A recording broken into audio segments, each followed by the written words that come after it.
What's up, people? I'm Shaggy, the opinionated hippie, and today we're going to talk about the newest, latest, most recent upcoming Zappa release. It's April 2023. This is due out June 30th, 2023. It is the one I'm going to talk about, a 3 CD release, though I think you can get a single album vinyl version, though I don't think there's a single CD version, though that may exist. But I'm going to talk about the 3 CD release because it was still ridiculously cheap. I think it was like $30 or something like that. And it's called Funky Nothingness. And this is, I don't think this release was on anybody's radar. Like, we went though that 82 box set, Bongo Fury, give me some of that. But this is from a band that did 2 shows that we know of, that there are tapes of, back in early 70, sort of after Hot Rats, before Chugga's Revenge. I want to say it was even like called the Hot Rats Band on the tour. This is Ainsley Dunbar on drums, Max Bennett on bass, Sugarcane Harris on violin and vocals, Ian Underwood on organ and sax, and then Frank Zappa on guitar. And the 2 tapes that we have are really, really good. They might not be the best sounding tapes, but we have 2 about 50-minute snapshots of what this band sounded like, and it was pretty fantastic. There's a lot of just Hot Rat style jamming. Back in the late 90s, when I was doing all text web pages and trying to review every Zappa tape I could get my hands on, I did do a web page devoted to this. I'll put a link in the description. Winter 70, the Hot Rats Band. I discussed the 2 shows. I got contributions from other sort of Zappa traders at the time. So there's thoughts on this, and that might give you a little bit of insight of some of the music to expect. But I'm expecting just a lot of extended, really great extended jams, a la stuff you could hear on the Hot Rat sessions. When you have Ian Underwood, who I know plays organ on one of these, I'm sure is going to drop a killer sax solo. You got Frank on guitar. You got Sugarcane Harris. You got a ridiculous rhythm section. I can't imagine why this would not be fantastic. 3 CDs. First CD is 11 songs. I think that's the actual album itself, the one that maybe you can get solo. And I think the other 2 CDs are just called bonus material. So those are fleshing out what's on the album. Opens up with something called Funky Nothingness, which I don't have an insight into what that is. Tommy Vincent Duo number 1, which is apparently which is just Dunbar and Frank going at it. I don't know if the rest of everybody else is there, but apparently it's the 2 of them going at it hard and jamming out, and Frank getting used to this new drummer and having fun with the drummer that can pretty much do anything Frank wants him to do. Love Will Make Your Mind Go Wild. I think it's an old cover. I think Sugarcane Harris sings this, and he sings Directly From My Heart to You on Weasels Rip My Flesh. Absolutely fantastic vocalist. That's going to be, I can't imagine why that wouldn't be absolutely amazing. I think there's a solo at the end, a violin solo. Frank sings a cover of Lightning Slim's I'm a Rolling Stone. Apparently this is really, really well jammed out. We get Chugga's Revenge, the basement version. You get something called a basement jam. You get a cover of a medley of 2, I think earlier, maybe 50 songs. Work With Me, Annie. Annie Had a Baby, which I think are streaming online right now. Another Tommy Vincent Duo, Frank Dunbar going at it. You get an early recording of Charlena, which I think might be on Lost Episodes. This might be the one that's on Lost Episodes. We get something called Khaki Sack, which I believe is, it's the song, it was called What?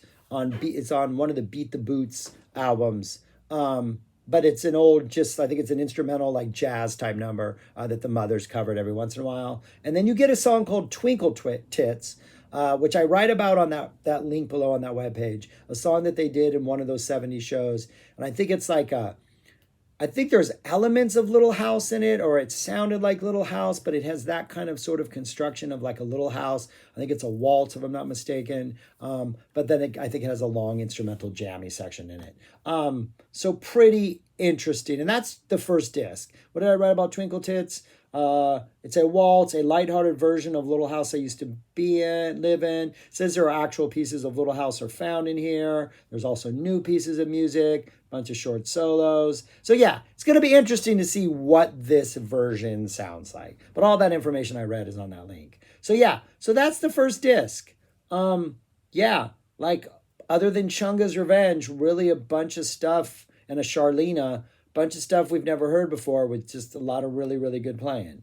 CD2, you get a different take of Chunga's Revenge, different take of Love Will Make Your Mind Go Wild. You get a Transylvania Boogie, the unedited master. Charlena, you get the unedited master. You get an alternate edit of Work With Me, Annie, Annie Had a Baby. A different take with a false start of Twinkle Tits, and then the second take of Twinkle Tits. So you get another version of that song.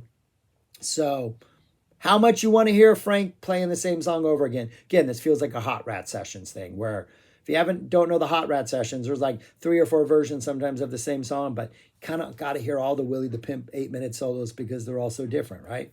And then CD3 has 2 different versions of the clap.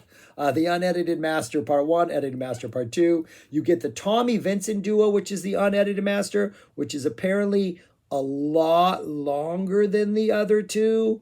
It's like 21 minutes long, this unedited version. Get a different take of Chunga's Revenge. You get this weird experimental guitar piece called Halos and Arrows, something called Moldred, and then the entire thing closes out with fast, funky Nothingness.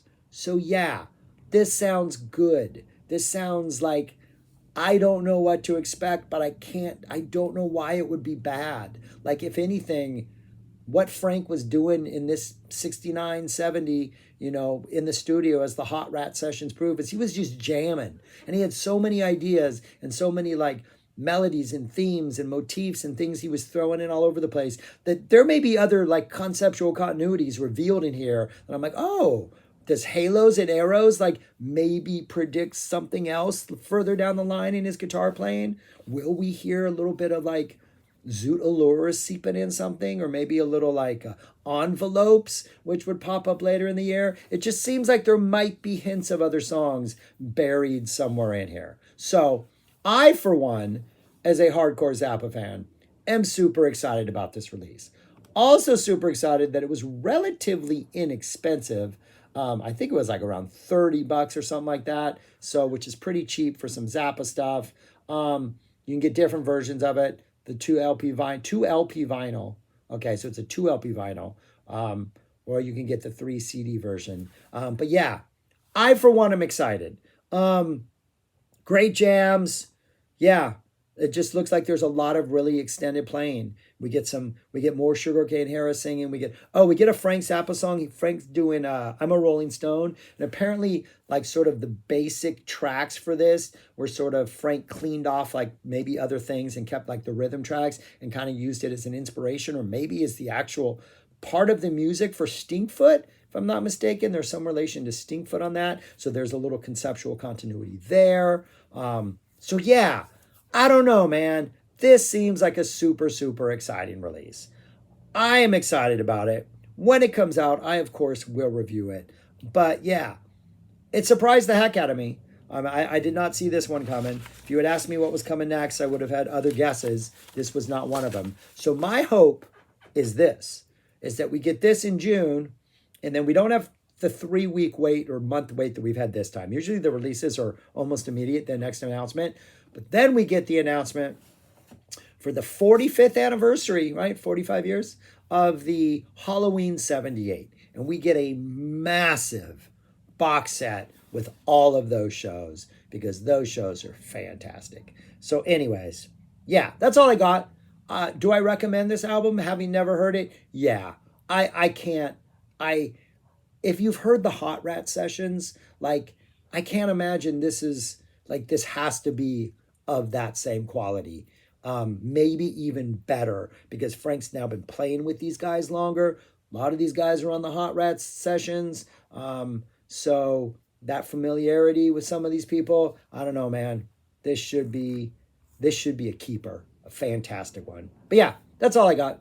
Those are my thoughts. Thanks for watching. Let me know if you're excited about this release as much as I am. And yeah, and that's it, people. Thanks for watching. Peace.